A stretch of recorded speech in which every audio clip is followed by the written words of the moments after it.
Bom dia, bom dia! Vamos acordar, pessoal, vamos acordar, oitavo ano, começar nossa aula.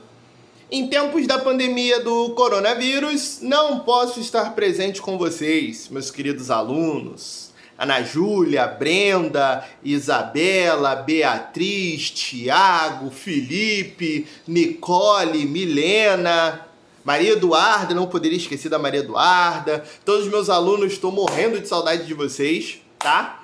Mas em tempo da pandemia do coronavírus, as nossas aulas vão ser aulas online, né? Isso aí, pessoal, já estamos preparando vocês para a universidade, educação à distância, tá? Vamos lá, nós vamos começar então fazendo uma revisão daquilo que a gente já viu. É uma oportunidade para aqueles que não assistiram às primeiras aulas poderem assistir, pegar o conteúdo, e aqueles que já viram tirar dúvidas, uma revisão. Hoje nós vamos estudar os dois primeiros capítulos da apostila de vocês. O capítulo 1, que fala sobre a Revolução Científica, o Iluminismo, e o capítulo 2, que fala sobre os nossos pensadores iluministas. Tá bom, Brasil? Vamos lá? Vamos começar? Vamos acordar? Já acordaram? Vamos lá?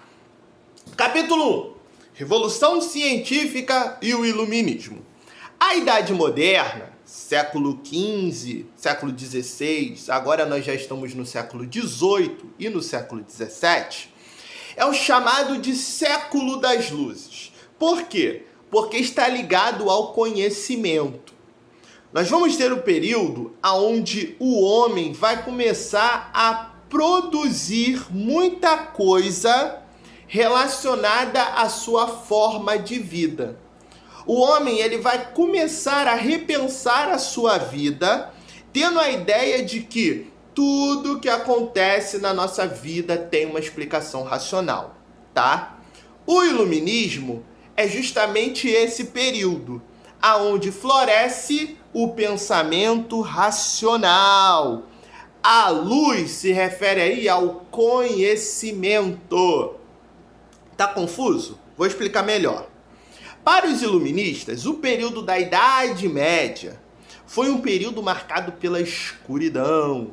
Para os iluministas, era um período onde o homem ele não tinha liberdade para pensar. Tudo o que acontecia na sua vida na Idade Média era por causa da vontade divina. Já para os iluministas, a Idade Moderna, século XVI, XVII, XVIII, é um período onde nós vamos ter o florescimento do conhecimento. Então, o conhecimento é a ideia da luz. Eu saio das trevas da Idade Média e entro na luz do conhecimento da Idade Moderna. Vamos lá. Os iluministas, eles vão começar a criticar o que eles chamavam o Antigo Regime. O que era o Antigo Regime? Era um regime baseado no absolutismo. Absolutismo lembra qual palavra? Qual palavra? Qual palavra? É essa aí mesmo que você falou. Absoluto. Então é o poder absoluto nas mãos do rei. Para esses homens, nós vivemos num mundo agora em que o poder não pode ser mais absoluto. Não tem mais esse negócio, o rei foi escolhido por Deus. O rei tem que fazer o que ele quiser. Não! É um período agora onde o homem tem o direito de escolha e tem o direito de falar o que pensa, tá bom? Vamos lá! Como no material que está aí que eu enviei para vocês ontem, ele está fazendo críticas à igreja, a esse poder que a igreja tem, esse domínio que a igreja tem sobre a vida das pessoas, o poder do rei, o poder centralizado nas suas mãos, e a nobreza que detém privilégios, a ideia do sangue azul. Então o iluminismo vai criticar isso tudo. Mas isso, pessoal, só acontece porque nós estamos num mundo que está tendo o quê? Mudanças. Nós estamos saindo do período medieval para entrarmos na Idade Moderna. Então nós estamos tendo mudança na política, o poder do rei vai ser questionado. Lembram da Revolução Inglesa que eu já dei para vocês? Quando questiona-se o poder do rei? É o que está acontecendo. Mudança na economia. Ser rico agora não é mais ter terra, não. Ser rico agora é ter o quê? Dinheiro. Ser rico é eu trabalhar no comércio, surgimento da burguesia, crescimento da burguesia. E nós vamos ter também mudanças religiosas. 7º ano, eram para vocês lembrarem, eu acho que vocês estão lembrando, da época quando a gente falou das novas religiões que estão surgindo. Surgiu a igreja anglicana na Inglaterra, surgiu o luteranismo, surgiu o calvinismo. Então tudo isso vai ser um período onde nós estamos tendo mudanças na Europa, tá? Período do racionalismo. Tudo tem uma explicação racional. Acaba-se a ideia da vontade divina. Não, o que acontece na nossa vida tem uma explicação racional. E aí, Cleitinho abre um parênteses. O homem moderno deixa de acreditar em Deus? Não, ele continua acreditando em Deus. Só que para ele, Deus cuida das coisas lá do céu. O papel da igreja é levar o homem para o céu. A minha vida aqui terrena, os meus problemas aqui nessa terra, sou eu que resolvo através do pensamento racional. Fecha parênteses. Vamos lá. Ideias iluministas. O princípio iluminista se baseava em duas principais ideias: liberdade e igualdade. Liberdade, a minha vida é livre, eu faço dela o que eu quiser. E igualdade, igualdade entre as pessoas. Não tem esse negócio, ele é nobre, ele é diferente de mim. Não, nós somos iguais. E essas duas ideias, liberdade e igualdade, agradam a burguesia. Por quê? A burguesia, apesar dela estar crescendo, dela estar tendo dinheiro, ganhando dinheiro com o comércio, ela ainda vai ser muito, como eu posso dizer para vocês, ridicularizada. Ela ainda está em segundo plano. Por exemplo, para um burguês poder crescer dentro da sociedade, ele precisava muitas das vezes se casar com um nobre. Nessa época, a melhor coisa é eu ser um nobre falido do que um burguês com dinheiro. Porque nobreza é título. Olha, eu sou neto de Beltrano, eu sou bisneto de Cicrano, eu sou filho de fulano de tal. Mas o que você tem de dinheiro? Nada. Tem terras? Não, mas eu tenho nome. Então essa ideia de liberdade e igualdade agrada a burguesia, porque era uma oportunidade da burguesia agora se colocar ao mesmo nível da nobreza, tá bom? Liberdade, a burguesia quer liberdade econômica, liberdade de preço, liberdade de produção, e eles querem igualdade com a nobreza.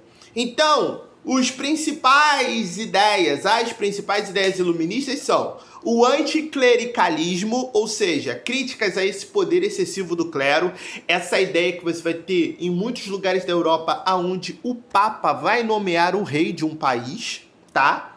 Limitar o poder do rei, o rei faz tudo o que ele quer? Nananina não, o rei tem que fazer a vontade do povo. E o de baixo, que é a vontade popular. O povo tem voz, o povo pode falar o que ele quer e ele tem que ser ouvido e atendido pelo rei, pelo seu governante, tá bom? Belezinha? Meninas, meninos, se tiverem dúvidas, só me chamar lá no Telegram que eu tiro as dúvidas com vocês, tá bom? Vamos seguir? Pensadores iluministas, capítulo 2 da apostila. Eu coloquei aí os 4 principais, que são ideias hoje que chegam até os nossos dias. Queira você ou não, ideias pensadas há 300, 400 anos atrás chegam até os nossos dias de hoje, 2020. Primeiro pensador é o inglês John Locke, tá? Ele vai vir com a ideia que são os direitos naturais do homem. Como funcionava isso, professor? Da seguinte forma. Para John Locke, o homem ele tinha 3 direitos naturais. 3 coisas que nasceram com ele que ninguém poderia tirar. Primeiro, direito à vida. A vida é um direito que o homem tem e ninguém pode tirar isso dele. Segundo, direito à liberdade. Ei, você só pode ser preso, você só pode ter a privação da sua liberdade se o rei tiver provas que você cometeu aquele crime. Nessa época, pessoal, era muito comum você ter as intrigas, as fofocas. Então acontecia o seguinte, vamos lá.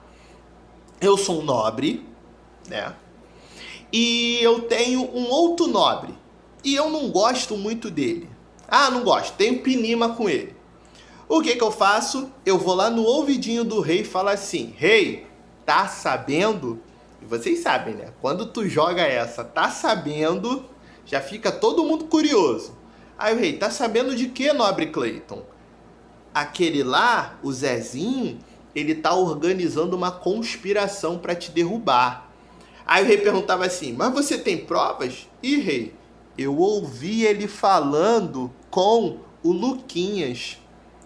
Então o rei ficava apavorado, confiando na minha palavra, mandava prender o Zezinho sem ele ter feito nada. Então por isso que para John Luke, para uma pessoa ser presa, ela deveria ter provas que ela cometeu aquela situação, tá bom? E bens materiais, ou seja, o meu trabalho, aquilo que eu faço com o meu trabalho, aquilo é um bem meu e tem que ser preservado. Belezinha? Segundo é o Voltaire, é um francês. O Voltaire, ele vai defender a liberdade de expressão. Resume na seguinte frase: eu posso ser contra tudo que você diz, mas eu tenho que lutar para que você tenha o direito de dizer. Essa ideia do Voltaire baseava que as pessoas deveriam ter a liberdade de expressar o que pensavam, algo que na época muitos reis condenavam, não deixava que as pessoas se expressassem do jeito que elas queriam, tá bom? Terceiro, Montesquieu, que é um outro francês, que vai vir com a ideia dos três poderes. Para Montesquieu, o poder deveria ser dividido entre três pessoas: executivo, legislativo e judiciário. Três poderes exercidos por três pessoas diferentes, aonde um poder limitaria o outro. O executivo, como o nome fala, ele executa as leis. Trazendo para os nossos dias, o presidente da República, ou o rei naquela época.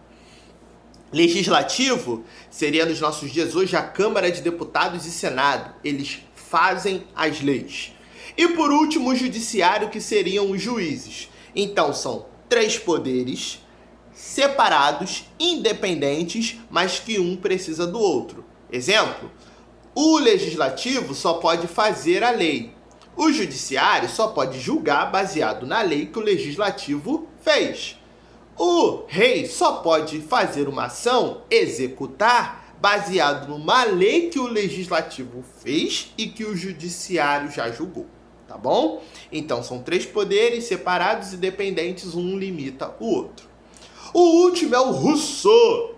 O Rousseau, ele vai com uma ideia mais profunda ainda, é a ideia do contrato social. Na ideia do Rousseau, existe um contrato entre os governantes e os governados, no qual o governante tem que atender às necessidades do governado e o governado votou para que o governante estivesse ali. Então, na ideia do Rousseau, é um contrato que cada pessoa tem o seu dever e o seu direito. Quando uma das partes não cumpre, esse contrato é o quê? Quebrado, separado, tá? O Rousseau, ele é considerado mais radical porque o Rousseau vai falar de eleições. Sim, Rousseau vai falar sobre a ideia de que o povo deve escolher o seu governante. Nada de poder de Deus, poder divino. Não, o governante deve ser escolhido pelo voto do povo, tá bom? Nesse momento de mudanças, nesse momento de transformações, alguns reis preocupados em perder o controle sobre o seu povo, ele vai utilizar as ideias iluministas. E esses reis, eles ficaram sendo conhecidos como déspotas ou despotismo esclarecido. Reis absolutistas que usaram as ideias iluministas. Eles diziam assim, ó, tudo pelo povo, sem o povo. Então, alguns reis vão permitir, por exemplo, que sejam criados câmaras, que sejam criados conselhos eleitos pelo povo com a ideia de ajudar ele a governar. Mas ele continuava com o poder centralizado nas suas mãos, tá bom? Século XVIII vai surgir os fisiocratas, que criticavam o iluminismo e a burguesia, e eles defendiam o seguinte: a não intervenção do Estado na economia, mas que a riqueza ela vem da agricultura. Sim, não é do comércio, é da agricultura, tá?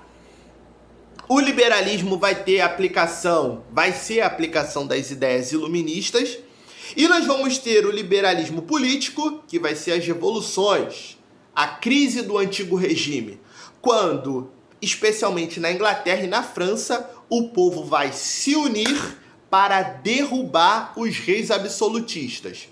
Na Inglaterra nem tanto, porque na Inglaterra foi algo mais da elite, do parlamento inglês. Mas no caso da França, que vocês ainda vão ver comigo a Revolução Francesa, o povo vai cortar a cabeça do rei e da rainha em praça pública. Então as ideias iluministas. O rei está ali para atender os nossos desejos.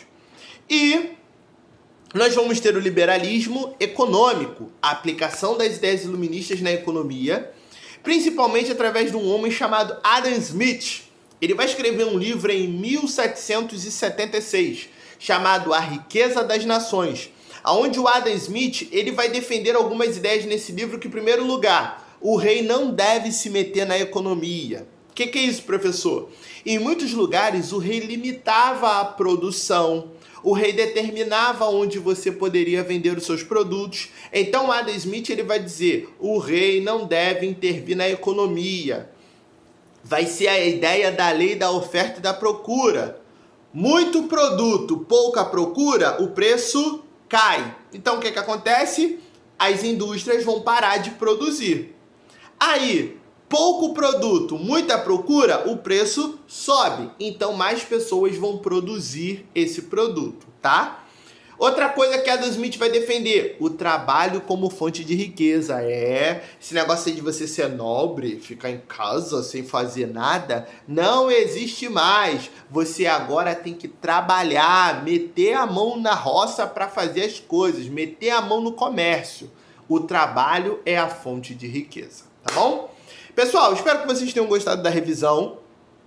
Tem alguma dúvida? Só me chamar lá no Telegram. Agora vocês vão fazer a lista de exercícios que eu enviei para vocês ontem, junto com o material. Já podem começar a fazer. E daqui a pouco a gente corrige lá no Telegram. Valeu? Um abraço! Ah, não se esqueça, todo mundo lavando a mão, tá bom? Valeu, pessoal! Tchau, até a próxima!